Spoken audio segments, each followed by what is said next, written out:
Hello and welcome to the latest episode of the Dram Show with me, Chris Goodrum. Right, Sunday chores are over, time to do something a bit more interesting and share some great whiskey with you. Right, okay, so this afternoon we're going to carry on the A to Z of Scottish distilleries, and of course we get to the letter K. So there's a couple to choose from, but I thought we'd go with Knockdhu. Now,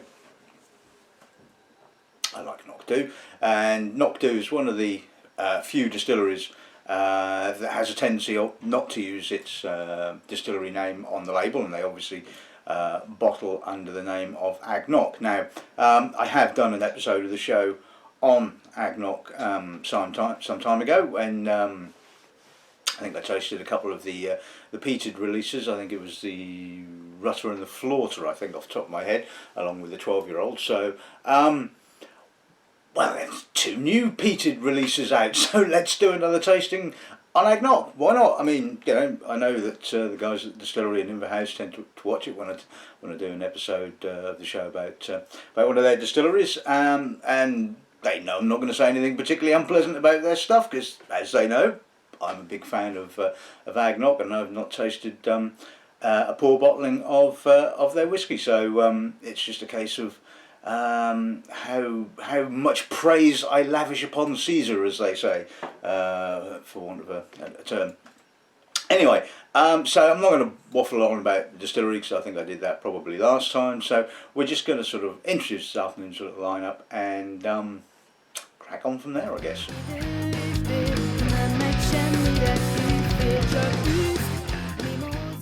Right, okay, so we're going to start off with one of my favourite Highland whiskies, and in fact one of my favourite young whiskies, full stop, and that's the 12-year-old.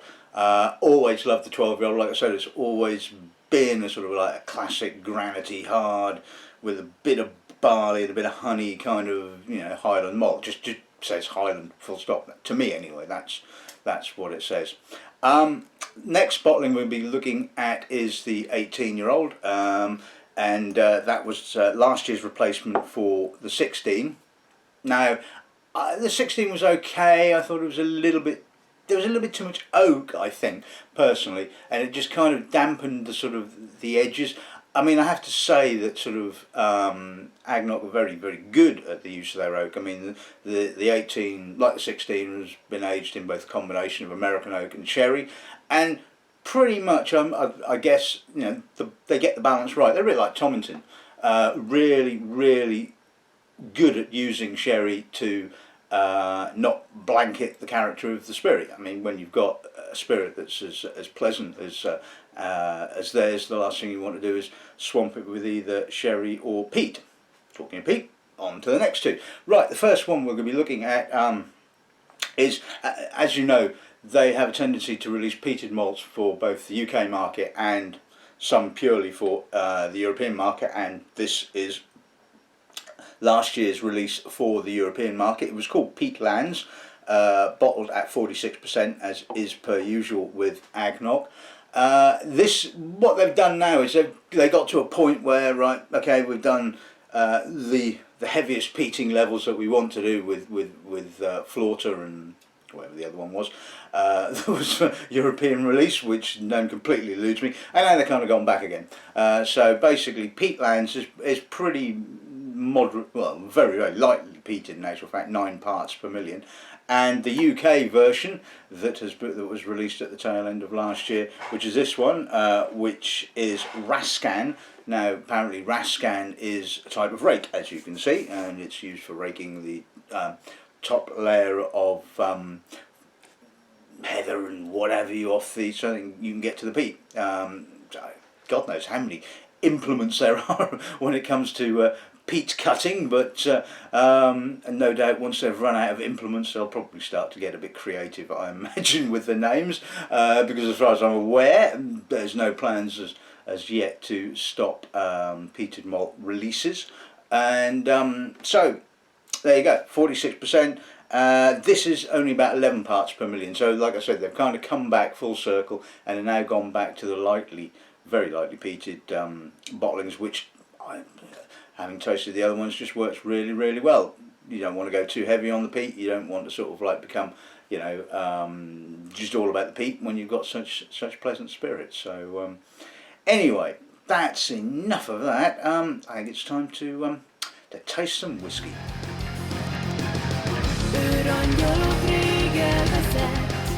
Okay, so it's been some time since I've actually tasted the 12-year-old, so it'll be interesting to make its acquaintance again. So let's see what the nose gives us. My, that's got more estery, it has to be said. Now this is the interesting thing. Now, when I tasted Rutter and Flaughter, and they were really fruity. I mean, big fruit, and I was thinking, oh, that's a bit fruity for eggnog, you know. Normally I expect more minerality, more granitiness, a little bit of honey, fresh character. I mean, that's not to say that it hasn't got some fresh character, but this has got a lot more fruit, but bigger, slightly weightier, you know. It's got a bit of a middle-aged spread, as they say, which is not a bad thing. Not the weightiness of the whiskey, not the middle-aged spread. I know that's a bad thing, but so yeah, it's got a delicious honey, lots and lots of honey, some barley, just the right amount of minerality and freshness, and a little bit of citrus, just to sort of stop it becoming kind of too fruity, too big, too, you know, too much. So yeah, I like this. Great nose. Put on a bit of weight. Yeah, okay, so that's not the end of the world. It's not too oily, not too heavy, so it still retains some of that granity kind of character. Lovely freshness. Palate.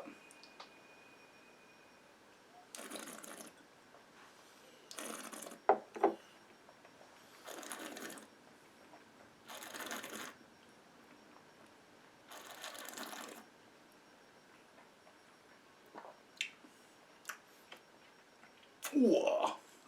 Oh, that's a granity finish. That's citrus and stones and ooh, yeah, that kind of grabs you. Love that. Again, a little bit more weighty, a little bit more oak than I remember the 12-year-old having.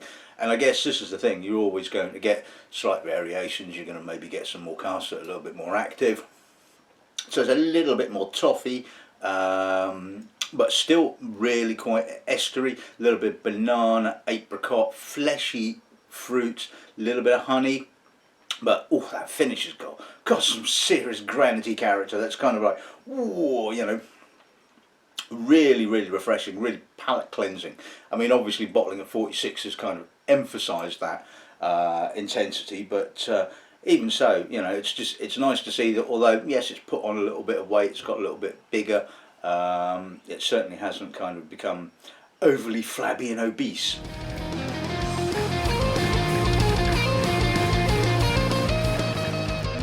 Right, okay, so let's move swiftly on to the 18-year-old. Let's see what those gives us on this end, shall we? Instantaneously, you can smell this has got some age. It's got some lovely, dusty American oak. Again, quite rich, quite fruity, quite estery, but it's more lightly syrup-coated fruits. Underneath, a little bit of sherry notes, a little bit of dried fruit, a little bit of orange rind. Again, lots of barley, quite weighty again, but just right at the edges there's that freshness again, the sort of classic Cnoc granity note, just adding a little bit of a fresh edge to it, stops it sort of, you know, becoming too oak. I mean, there is a fair amount of oak, predominantly American oak, and the sherry is just doing just what it should, just adding a little undercurrent of sherry character, just a little bit of dried fruit, a little bit of spice, and it just allows that sort of lovely, dusty, mature American oak to just come through, and it's just like, oh, damn good, as they say. Palate.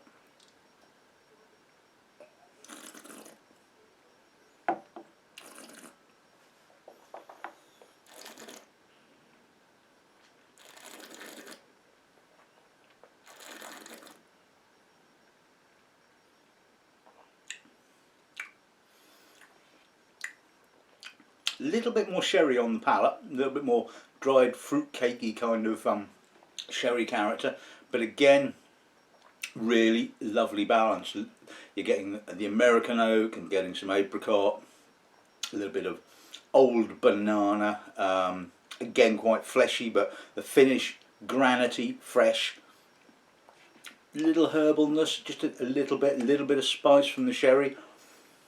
It's just amazingly well balanced. It's just absolutely gorgeous whiskey. I mean, what more can you say, really?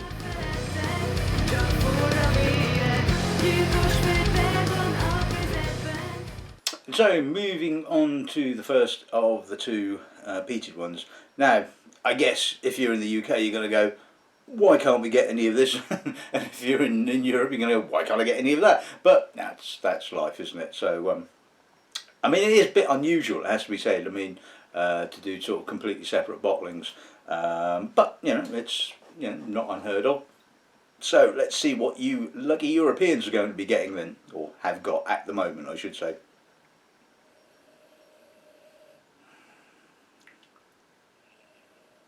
Quite phenolic in actual fact. Quite tight citrus.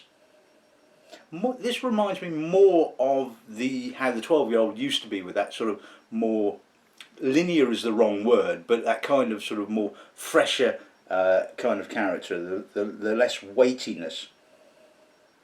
Lovely sweet peat. It certainly smells more than 9 parts per million. It's certainly coming through a little bit more stronger, but it's not overpowering. It's again balanced really nicely. A little bit of almost saltiness, a bit of smoke, almost a touch of violet. I mean, it has its moments where the peat's sort of coming up and you're sort of going, it's a bit Isla-like, and then you get a big whiff of fruit and Highland character, and you're going, oh yeah, this is nice. Again, just really pleasantly balanced. Not as big and fruity and almost tropical as the other two. This is more kind of linear. This is, I mean, maybe it's got a little bit of a coal-y kind of character feel to it. Possible a different peat that was used in the malting process. Maybe they used more coastal peat rather than inland peat. I mean, we all know how where your peat comes from. It's going to affect the character of the whiskey.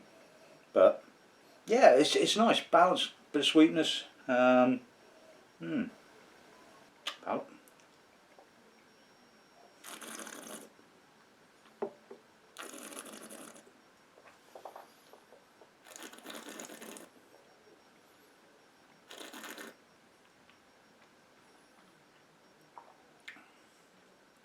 Oh, that is lovely. This sample, in actual fact, comes from the Whiskey Magazine tasting of, not the last episode, last issue, that one hasn't come out.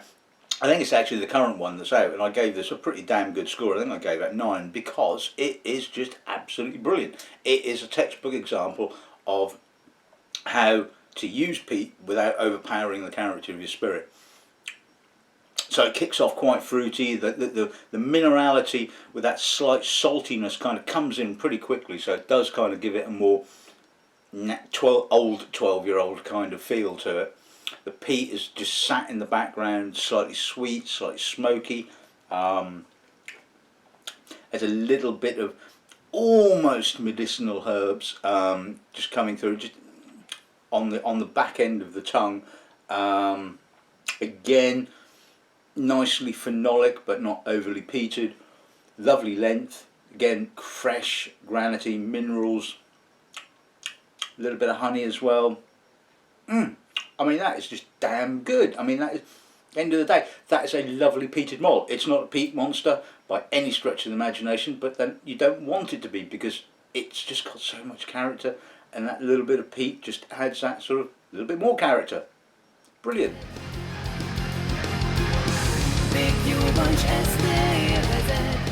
Okay, so you lucky people in the UK, let's see what your peated malt is going to be like, or is. Let's give those a go. Actually, it's not very far removed from the peatlands. It smells a little bit older, although it's not very old at all. I think the malt that is now about 8 years old. I know that from talking to Eddie the rep that the distillery have no plans to use an age statement. I mean, maybe it'd be nice just to do a 10-year-old, you know, just to say, look, we've got a 10-year-old, and then a bit like some of the other whiskies that have been released with no age statements, wouldn't they? Like Kilkerran, something like that.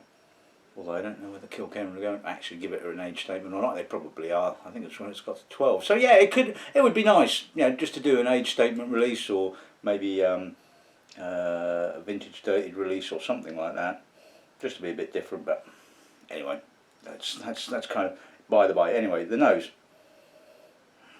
again, really fresh. Certainly reminds me of the old 12-year-old. Not a lot of oak, fresh barley, a little bit of honey, tight citrus. Actually smells lighter peated than the peatlands in actual fact, but the peating level is a lot higher.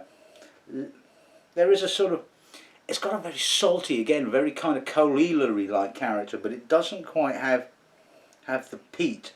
There's a little bit of tarriness. It's more earthy peat rather than coastal peat, although there is a bit of saltiness. I know that probably doesn't make a great deal of sense, but I know what I'm talking about. Well, I think I know what I'm talking about. Basically, it's just very, very nice. A little bit of estery fruit coming through now, a little bit of unsweetened pineapple I'm getting. Again, just absolutely gorgeous balance, but like I said, not as tropical as the previous couple of bottlings, more like how the old 12-year-old used to be, with a little bit of peat. Brilliant.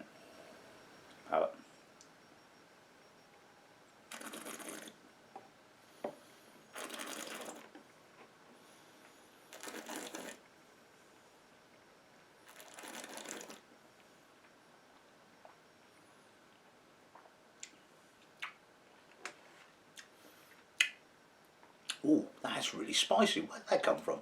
A little bit more oak on the palate.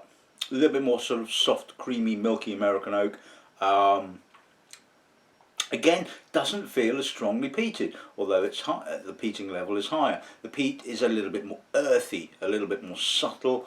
Again, there's a little bit of saltiness, but not as much as what the nose would lead you to believe. Mineral finish, again, classic old 12-year-old kind of style. Like I said, very narrow, but sort of not broad, if you see what I mean. You know, skinny. Yeah, okay, skinny, that'll do. So yeah, it's a bit of a skinny malt. Bit of a skinny latte with that sort of slightly creamy American oak kind of character. I mean, again, lovely balance. Very, very softly peated. You know, just a whiff of smoke and a sweet smoke as well. Really, very, very nice. So that's currently on sale at the moment in the UK and certainly in the shop. And yeah, sold a few bottles. So yeah, that's good.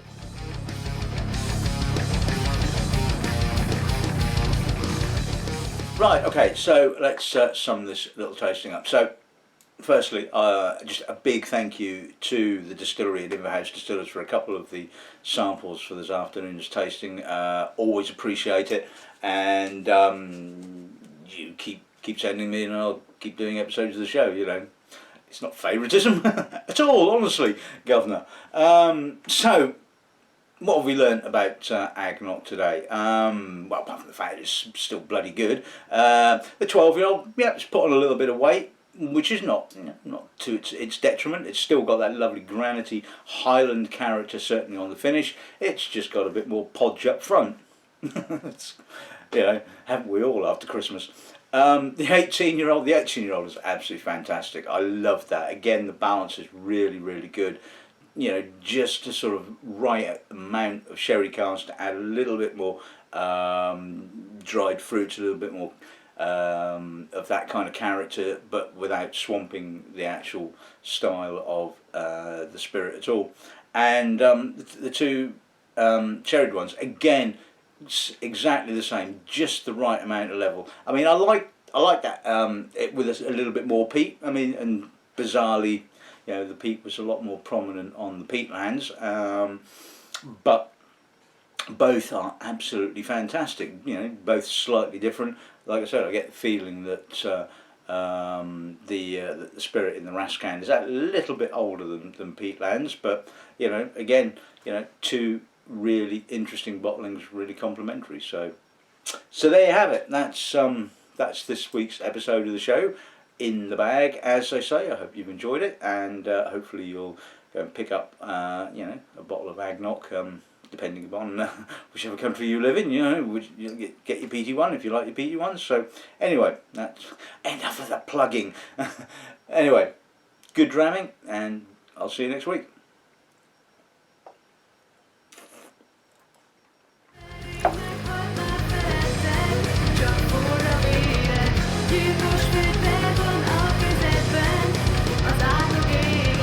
Összeláncolva két kezed,